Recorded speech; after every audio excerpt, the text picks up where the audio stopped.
तो चलिए आज बना लेते हैं गाजर से बहुत ही ज़बरदस्त कलाकंद। तो सर्दियों में गाजर का हलवा तो हर साल आप खाते ही हैं। एक बार आप मेरे कहने से इस तरह से आप गाजर से कलाकंद बना के देखिए। सच में इतनी ज़बरदस्त मुंह में घुल जाने वाले कलाकंद बनके तैयार होंगे कि आप गाजर का हलवा भूल जाएंगे। तो चलिए बनाना शुरू करते हैं। इसके लिए यहाँ पर मैंने आधा किलो गाजर ले लिया है। गाजर यहाँ पर मैंने अच्छे से छील कर धोकर साफ कर लिया है। आज हम जो कलाकंद बना रहे हैं ना, इसके लिए ना तो हम गाजर को ग्रेट करेंगे और ना ही इसे उबालेंगे, फिर भी बाजार जैसे एकदम ज़बरदस्त हलवाई स्टाइल कलाकंद आपके बनके तैयार होंगे। तो इसके लिए हमें सबसे पहले गाजर को इस तरह से छोटे छोटे टुकड़ों में कट कर लेना है। पीसेस हमें छोटे छोटे ही कट करना है, बहुत बड़े बड़े पीसेस इसके हमें नहीं कट करना है। तो सबसे पहले हम सारी गाजर को यहाँ पे कट कर लेंगे। तो ये देखिए हमने सारी गाजर यहाँ पे कट कर ली है। अगर आपको आज की कलाकंद की रेसिपी पसंद आती है तो लाइक शेयर एंड सब्सक्राइब जरूर कीजिएगा, साथ ही कमेंट करके ज़रूर बताइएगा। तो अब हम यहाँ पर एक मिक्सी का जार लेंगे और इसके अंदर हम पहले अपनी आधी गाजर ट्रांसफ़र कर लेंगे। पूरी गाजर हमें एक साथ नहीं पीसना है। तो यहाँ पे हमने जो आधी गाजर ट्रांसफ़र की है इसे हमें इस तरह से रुक रुक कर चलाकर दरदरा पीस लेना है। बिल्कुल भी इसका हमें फाइन पेस्ट नहीं बनाना है, इस चीज़ का आपको ध्यान रखना है। रुक रुक कर चलाएंगे तो ईजिली आपकी इस तरह से दरदरी गाजर पीस कर तैयार हो जाएगी। अब इसे हम ट्रांसफ़र कर लेंगे एक प्लेट में या किसी भी बर्तन में, और बाकी की जो गाजर है इसे भी हम उसी जार में ट्रांसफ़र करेंगे और इसे अब हमें यहाँ पे बिल्कुल अलग तरीके से पीसना है, यानी इसका बिल्कुल फाइन पेस्ट बनाना है। तो यहाँ पर एक बार मैंने गाजर को देखिए इस तरह से चला लिया था और अब हम इसमें मीठे के लिए इसके अंदर ऐड करेंगे शुगर। तो यहाँ पे मैंने 1 कप शुगर लिया है। आप अपने टेस्ट के अकॉर्डिंग इसमें कम या ज़्यादा कर सकते हैं। साथ ही यहाँ पे मैंने 10 से 12 काजू के पीस लिए हैं। काजू डालना टोटली ऑप्शनल है और अब इसे हम अच्छे से पीस कर इसे हम रख लेंगे साइड में। साथ ही यहाँ पर मैंने लिए हैं थोड़े से ड्राई फ्रूट्स, काजू, बादाम और पिस्ता, और ये सारे ड्राई फ्रूट डालना टोटली ऑप्शनल है। अगर आप नहीं डालना चाहते तो बिना इसके भी बहुत ही टेस्टी आपके कलाकंद बनके तैयार होंगे। तो अब हमने गैस पे चढ़ा दी है कढ़ाई और इसके अंदर हम ऐड करेंगे 2 चम्मच देसी घी। और अब यहाँ पे गैस की फ्लेम को हम लो रखेंगे और लो फ्लेम पे हम अपने सारे ड्राई फ्रूट्स को पहले भून कर निकाल लेंगे। बहुत ज़्यादा इन्हें हमें नहीं भूनना है, बस हल्का सा इनका कलर चेंज हो जाए तो इसे हम निकाल लेंगे। इस तरह से ड्राई फ्रूट्स को हम भून कर जब इसके अंदर डालेंगे ना तो बहुत ही अच्छा स्वाद तो आता ही है, साथ ही अच्छे से क्रिस्प हो जाते हैं, तो खाने में भी बहुत टेस्टी लगते हैं। अब बाकी की जो बचा हुआ घी है कढ़ाई में, इसी के अंदर हम अपनी सारी गाजर ऐड कर देंगे। तो यहाँ पे हमने जो ग्रेट करके गाजर रखी थी, यानी जो दरदरी पीसी थी, वो ऐड कर दी है। साथ ही हमने जो मिक्सी में पेस्ट बना के रखा था गाजर का, वो भी इसी पे हम ऐड कर देंगे। अब लगातार चलाते हुए हाई फ्लेम पे हमें पहले गाजर को 2 से 3 मिनट तक भूनना है। इस तरह से बनाने से जो हमारी कलाकंद है ना, बहुत ही स्वादिष्ट बनते हैं। गाजर को जब हम भून के बनाते हैं ना तो उसका स्वाद ही अलग आता है।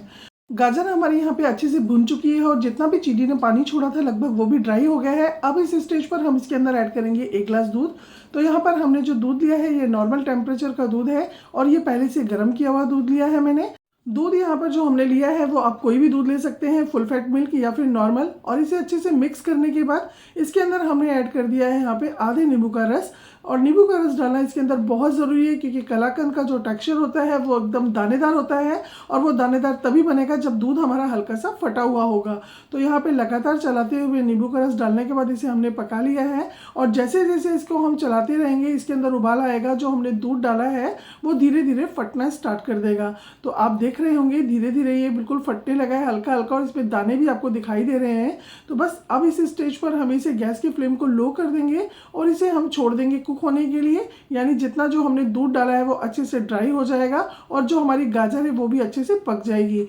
बीच बीच में हम इसे चलाते रहेंगे। और अब चलिए हम अपने आगे की तैयारी कर लेते हैं। तो यहाँ पे हमने जितने भी ड्राई फ्रूट्स यहाँ पे भून के रखे हैं, तो यहाँ पर मेरे पास इस तरह से ड्राई फ्रूट चॉपर है। तो मैं इस तरह से चॉपर से इसे हम सारे ड्राई फ्रूट्स को अपने चॉप कर लेंगे। अगर आपके पास चॉपर नहीं है तो आप इसे बारीक कट कर लीजिए या फिर मिक्सी में हल्का सा दरदरा इसे पीस लीजिए।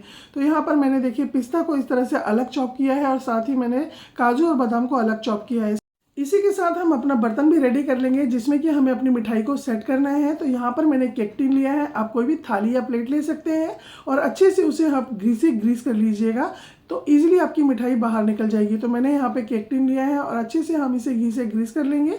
ये सारी तैयारी हम पहले से करके रखेंगे तो हमारा जो काम है वो बहुत ही आसान हो जाता है।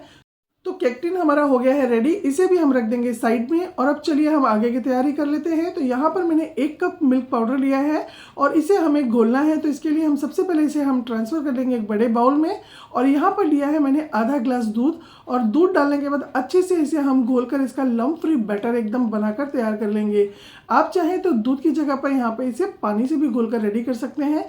साथ ही अगर आपके पास पनीर है या फिर मावा है तो आप मिल्क पाउडर की जगह पे यहाँ पे पनीर का भी यूज़ कर सकते हैं, और अगर पनीर नहीं है तो आप मावे का भी यूज़ कर सकते हैं, और अगर दोनों ही चीज़ें नहीं हैं तो आप यहाँ पे मिल्क पाउडर का यूज़ कीजिएगा। बहुत ही ज़बरदस्त टेस्ट भी देता है, साथ ही बहुत ही अच्छा सब्स्टिट्यूट है ये मावे और पनीर का। मैं अपनी ज़्यादातर रेसिपी में मिल्क पाउडर का ही यूज़ करती हूँ। तो यहाँ पर देखिए अब हमने इसका बहुत ही अच्छा एक लम्प फ्री बैटर बना के तैयार कर लिया है। अगर थोड़ी बहुत इसके अंदर गुठलियाँ रह जाती है तो कोई बात नहीं, जब इसे हम कुक करेंगे तो वो अपने आप ख़त्म हो जाती हैं। तो चलिए अब चलते हैं हम अपने गाजर की तरफ। तो यहाँ पे देखिए हमारी गाजर अच्छे से कुक हो गई है, और जितना भी हमने दूध डाला था वो अच्छे से ड्राई हो गया है। गैस की फ्लेम को हमने लो ही रखा था और बीच बीच में हम इसे चलाते भी रहे हैं। अब हम गैस की फ्लेम को हाई करेंगे और हाई फ्लेम पे लगातार चलाते हुए इसे हम थोड़ी देर और कुक करेंगे। और उसके बाद इसके अंदर हम फ्लेवर के लिए ऐड कर दिया है मैंने इलायची का पाउडर। अगर आप लाइक नहीं करते तो आप इसे स्किप कर सकते हैं, लेकिन बहुत ही अच्छा टेस्ट देता है ये, बहुत ही अच्छा फ्लेवर देता है हमारी मिठाई को, तो आप ज़रूर ऐड कीजिएगा। और अब हम इसके अंदर ऐड करेंगे जो हमने मिल्क पाउडर घोल के रखा था वो ऐड कर देंगे, और गैस की फ्लेम को हम हाई रखेंगे और हाई फ्लेम पे लगातार चलाते हुए इसे हमें कुक करना है, बिल्कुल भी छोड़ना नहीं है, नहीं तो मिल्क पाउडर जो है नीचे की तरफ जम जाएगा और अच्छे से जल भी जाएगा, आपकी मिठाई का स्वाद भी खराब कर देगा। तो बस इसे लगातार चलाते हुए हमें कुक करना है जब तक कि इसके अंदर एक उबाल ना आ जाए। और जब एक उबाल आ जाएगा तब इसके अंदर हम ऐड करेंगे दूध की यहाँ पे ताज़ा मलाई। तो अगर आपके पास मलाई हो तो आप ज़रूर ऐड कीजिएगा, बहुत ही अच्छा टेस्ट आता है इससे। लेकिन अगर आपके पास दूध की मलाई ना हो तो आप मिल्क पाउडर की क्वांटिटी को बढ़ा दीजिएगा, यानी 2 कप कर दीजिएगा, या फिर आप चाहें तो 1 कप मिल्क पाउडर या और 1 कप इसके अंदर हम नारियल का बुरादा, जिसे डेसिकेटेड कोकोनट बोलते हैं, आप वो भी ऐड कर सकते हैं। ये दोनों ही चीज़ें हमारी मिठाई को बहुत ही जल्दी से गाढ़ा करती हैं और बहुत ही जल्दी से हमारी मिठाई बनके तैयार होती है। अब जैसे ही इसके अंदर उबाल आएगा, ये थोड़ा थोड़ा उछलकर बाहर आने लगा है, तो आप इस तरह से प्लेट का थोड़ा सा सहारा लेके अपने आप को बचाते रहिएगा।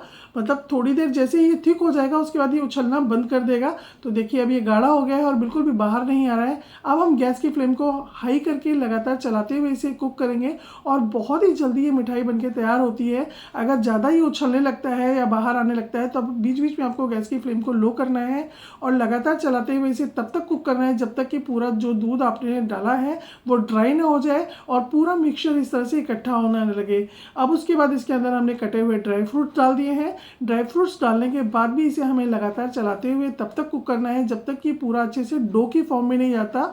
जब ये डो की फॉर्म में आ जाएगा तभी ये जमेगा, अदरवाइज आप इसे ऐसे ही छोड़ देंगे ना तो ये बिल्कुल भी अच्छे से सेट नहीं होगा। अभी बिल्कुल गाढ़ा हो गया है और बिल्कुल डो की फॉर्म में आ गया है, तो बस इसे हम गैस की फ्लेम को बंद कर देंगे और ट्रांसफ़र कर देंगे टिन में, और इसे पूरे टिन में अच्छे से हम स्पैचुला से दबाते हुए स्प्रेड कर देंगे पूरे टिन के अंदर और अच्छे से सेट कर लेंगे।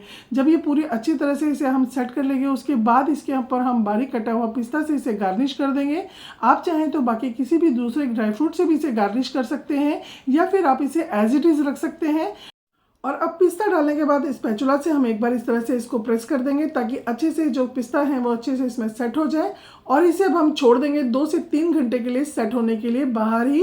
फ्रिज में इसे रखने की बिल्कुल भी ज़रूरत नहीं है, लेकिन अगर आपको ज़्यादा जल्दी है तो आप इसे 1 से आधे घंटे के लिए फ्रिज में रख दीजिए, ये बहुत अच्छे से सेट हो जाएगी। तो यहाँ पे देखिए हमने 2 घंटे तक इसे छोड़ दिया था और बहुत ही अच्छे से सेट हो गई है 2 घंटे में। ये तो लग रही है ना एकदम ज़बरदस्त देखने में। तो अब इसे हम कट कर लेते हैं। तो कट आप अपनी चॉइस से छोटे बड़े जैसे आप चाहें वैसे कर सकते हैं। तो मैं इसे बना रही हूँ एकदम बाजार जैसे कलाकंद। तो यहाँ पर मैंने एक स्केल ले लिया है ताकि हमारे एक बराबर के सारे पीसेस कटे और देखने में एकदम बाजार जैसे कलाकंद हमारे बनके तैयार हो। तो यहाँ पे स्केल की हेल्प से मैंने पहले निशान लगा लिया था और इसे अब हमने कट कर लिया है, और बीच में से भी हमें सिर्फ एक कट लगाना है। तो लग रहा है ना एक कट लगाने के बाद बिल्कुल बाजार जैसे कलाकंद, और यकीन मानिए ये देखने में जितने खूबसूरत लग रहे हैं उससे भी कहीं ज़्यादा ये टेस्टी बने हैं खाने में। तो एक बार आप इस रेसिपी को ज़रूर ट्राई कीजिएगा। यकीन मानिए अगर आपने एक बार इस तरह से कलाकंद बना के खा लिया ना तो आप पूरी सर्दी कलाकंद ही बनाएंगे, गाजर का हलवा तो आप भूल जाएंगे। तो मैंने यहाँ पे इसे और भी छोटे पीसेस पे कट कर लिया है। अब इसे मैंने ट्रांसफ़र कर दिया है बॉक्स में और लग रहा है ना एकदम बाजार जैसे हलवाई स्टाइल कलाकंद। कोई देखकर बता सकता है कि ये मिठाई आपने घर पे बनाई है? तो अगर आपको आज की ये गाजर के कलाकंद की रेसिपी पसंद आई हो तो लाइक शेयर एंड सब्सक्राइब जरूर कीजिएगा, और अगर फेसबुक पे देखते हैं तो फॉलो जरूर कीजिएगा। नया साल आप सबके जीवन में ढेर सारी खुशियां लेकर आए। नव वर्ष की ढेर सारी शुभकामनाएं। Happy new year.